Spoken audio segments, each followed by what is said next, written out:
এক্সপ্রেসের আজ ভার্চুয়ালি উদ্বোধন করবেন প্রধানমন্ত্রী নরেন্দ্র মোদী। আর কিছুক্ষণের অপেক্ষা, তারপরেই এই উদ্বোধনী অনুষ্ঠান শুরু হয়ে যাবে এবং অমৃত ভারত এক্সপ্রেসের যাত্রা শুরু হবে আজ থেকে। মালদা থেকে ব্যাঙ্গালোর পর্যন্ত 42 ঘন্টায় পৌঁছবে এই ট্রেনটি এবং রীতিমতো সাজো সাজো রব মালদা স্টেশন চত্বরে ট্রেনটিকেও কিন্তু সুসজ্জিতভাবে ফুল দিয়ে সাজানো হয়েছে। ট্রেনের ভেতরের ছবি আপনাদের সামনে তুলে ধরছি। অত্যাধুনিক স্লিপার ক্লাসের কামরা যেরকম রয়েছে, সাধারণ বসার জায়গাও রয়েছে যাত্রী সাধারণের জন্য। এবং অত্যন্ত আনন্দের খবর মালদাবাসী এবং গোটা রাজ্যের কাছে, কারণ প্রথম বাংলা পেতে চলেছে এই অমৃত ভারত এক্সপ্রেস। দুটি অমৃত ভারত এক্সপ্রেসের মধ্যে আজ প্রথম বাংলা পেতে চলেছে অমৃত ভারত এক্সপ্রেস। অমৃত ভারত এক্সপ্রেসে একমাত্র কলকাতা টিভি এক্সক্লুসিভ সেই ছবি আপনাদের সামনে তুলে ধরছি। মালদহ থেকে সেই ছবি আপনাদের সামনে তুলে ধরছি, এক্সক্লুসিভ সেই ছবি। অত্যাধুনিক কামরা এবং যাত্রী সাধারণের সুবিধাতেই রয়েছে একাধিক বিশেষ ব্যবস্থা এবং স্লিপার ক্লাসেও কিন্তু অত্যাধুনিক ব্যবস্থা রয়েছে। ভার্চুয়ালি আজ উদ্বোধন করবেন প্রধানমন্ত্রী নরেন্দ্র মোদী। অমৃত ভারত এক্সপ্রেসে একমাত্র কলকাতা টিভি। মালদা থেকে রয়েছেন আমাদের প্রতিনিধি, আমাদের সঙ্গে সরাসরি শাশ্বতী রায়। শাশ্বতী, এর আগেও তুমি যে ছবি দেখাচ্ছিলে একেবারে অত্যাধুনিক সুসজ্জিত কামরাগুলো, এবং এই মুহূর্তে প্রস্তুতি ঠিক কোন জায়গায়? কারণ আর কিছুক্ষণের অপেক্ষা, তারপরেই প্রধানমন্ত্রী নরেন্দ্র মোদী ভার্চুয়ালি উদ্বোধন করবেন এই এক্সপ্রেসের এবং পথ চলা শুরু।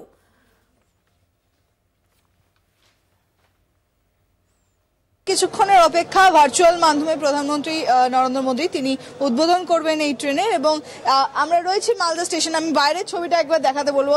মানুষজন যথেষ্ট মাত্রায় উৎসাহী এবং বলা যায় যে শেষ মুহূর্তের একেবারে অপেক্ষা চলছে, কারণ যারা যাত্রা করবেন এই ট্রেনে তারা ইতিমধ্যেই ট্রেনে উঠে পড়েছেন এবং অনেকেই একেবারে বলা যায় যে অন্য মাত্রায় উৎসাহী যারা মালদাবাসী রয়েছেন। অনেক ছোট ছোট বাচ্চারা রয়েছে স্কুলের, যারা এই ট্রেনে যাত্রা করবে এবার। আমি এই মুহূর্তে জেনারেল কোচে রয়েছি এবং অনেকেই রয়েছেন, আমি কথা বলবো তাদের সঙ্গে, কেমন লাগছে সেটা জানার চেষ্টা করব। এখানে তুমি দেখতে পাবে অনেকেই রয়েছেন, একটু কথা বলে নি, কেমন লাগছে? খুবই ভালো লাগছে। হ্যাঁ, আমি নিউ ফারাক্কা অব্দি যাবো। হ্যাঁ, এখানেই থাকি।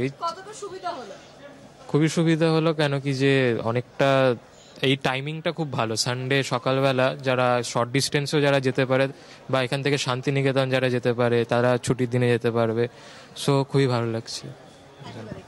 যেমনটা উনি বললেন যে এখান থেকে শর্ট ডিস্টেন্সেও যাওয়া যাবে। প্রায় 38টা স্টেশন দাঁড়াবে এই ট্রেনটা। সেক্ষেত্রে এই মালদা ছাড়ার পর প্রথমে নিউ ফারাক্কা, তারপর রামপুরহাট, তারপর বোলপুর শান্তিনিকেতন, ডানকুনি, বর্ধমান সহ একাধিক স্টেশনে কিন্তু এই ট্রেনটি দাঁড়াবে।